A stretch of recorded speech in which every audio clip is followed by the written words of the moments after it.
Appreciate it, thank you. It is always around summertime that I think about those three little words that folks in love say to one another, and especially it's true for me and my wife, Tammy. Just past June, we celebrated our 16 years of marriage.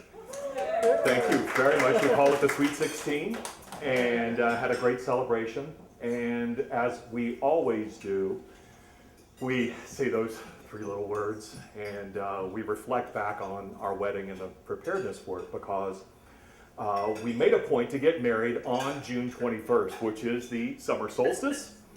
And we both had the same bright idea, so that every time news anchors or anybody wanted to start saying, hey, next week it's the first day of summer, I can go, gotta buy her something shiny. So, that way we were always prepared so we wouldn't forget our anniversary. So, as we do, we always reflect back on our wedding. And I thought I would just share a few of the highlights with you, because it was interesting to say the least. I had asked Tammy to marry me about, just 8 months before the date. So it was a fairly quick engagement and celebration, if you will. She always wanted to get married in June. This was in Fayetteville, North Carolina. And so as we started the preparations, you have to forgive me if I forget something, but she picks out the dress, we pick out the photographer, we pick out the church, we pick out the location for the reception, and everything was falling into place. So as the months progressed, we were just making more and more progress towards. And then usually, or I should say about 2 or 3 months before, when everything should be about to be settled, is when we hit a little bit of a snafu, maybe, if you will. And the fact that the bridesmaids were starting to come in and wanting to try on the bridesmaids' dresses and have the fittings. The wedding shop assured my wife that once the strike is over in Mexico, the dresses will be in plenty of time, so don't worry, we've got about 3 months to go. Okay, first snafu. Second snafu, my wife goes for her bridal photos. And the photographer, which is someone who had done some beautiful family portraits for us, basically turned my wife into, I don't know how to describe it, but walleye, Casper the Ghost is another term, and it just was not attractive. So now we're on the look, less than 90 days away from our wedding, to finding a photographer. Bridesmaids' dresses, rest assuredly, strike is over, viva la whatever. Eventually we'll be here. Okay, caterer, no problem. The caterer worked in my wife's office building and was someone who had done a lot of events and was fantastic, good Southern food. We love our good barbecue and stuff. We're gonna have some really great stuff there.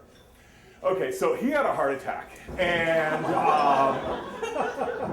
he had a really severe heart attack. But one of the greatest things I could tell you, this was close to about the 2-month mark, is that within the week or two it took him to recover. And of course, we were very concerned about his health. Within a day or two of him actually recovering, believe it or not, the very first thing that he was worried about, he wanted to make sure that Miss Tammy knew that the catering was not going to be a problem, the food at the reception, no problem, because his assistant was going to take over. So we were like, thank goodness, okay. Dress is on the way, photographer sucks, got to find a new one. Okay, caterer is going to be covered by the assistant, no problem. The church. Oh yeah, the pastor at her childhood church just upped and left. We had no idea where he was, just disappeared, so there was nobody to marry us. The church was hoping they could still give us June 21st, and just in case they were able to find a pastor to come in on that date and kind of fill in. Fine, okay. So this is all we're facing, and it gets closer and closer. Bridesmaids' dresses still not here, but assuredly still will be here in plenty of time. We finally found a photographer. We have hopes of meeting the pastor, hopefully before the wedding, and caterer, no problem. Oh, the art center, which is where we're having our reception. When we booked the art center, they were very kind to let us know that the art that was on display, which was actually disfigured animals and sculptures of female body parts and animal heads and guts hanging out, would be changed to a beautiful floral oil painting. So, to all of this artwork, and it'd be more floral. So, through all of this, you have to realize, like I said, Whenever something would go wrong like this, we would stop, we would take a second, and we'd say those three little words. Three little words. So it's going to be okay. It's going to be okay. June 21st is going to be here before you know it. It's about the week before the wedding. Bridesmaids' dresses, we've heard, may have shipped. Not positive, but the strike is over. Not sure if they're here by, donkey or how they're going to get here, but they're coming. We have a new photographer.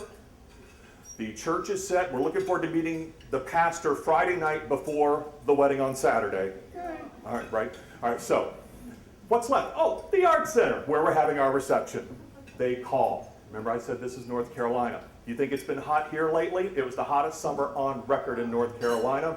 For our wedding, it's going to be even hotter, and their air conditioning just went out. So they said, we want you to know, we think we have a plan. First off, we're going to return all of your money. We don't want you to have to worry about a thing. Fine. So they think they have a plan, that they're going to be able to cool it off. All right, goodness. By the way, is the limo okay? Yeah, good. The limo's good. All right, good. All right, so our reception is going to be blazing, blazing hot. That's okay. We'll deal with it. So getting closer to the wedding.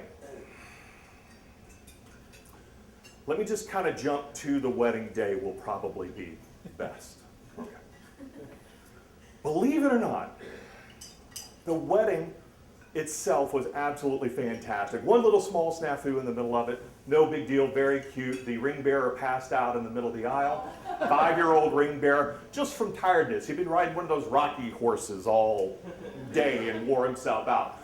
But spread eagle in the middle of the aisle, laid to waste, that kid ain't budging. We all had to turn around and take a look at him. Well, we did, and it was fine. Anyway, we go to the ceremony, everything's fine. It was fantastic. But then we had to go to the reception, obviously. So we take pictures, new photographers, doing great. Pastor, nice guy, by the way. It was nice to meet him.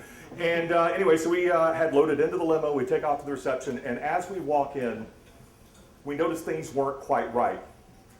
You betcha. There were no floral paintings on the wall. We still had the animal heads and disfigured and bodies and the guts and all of that hanging out.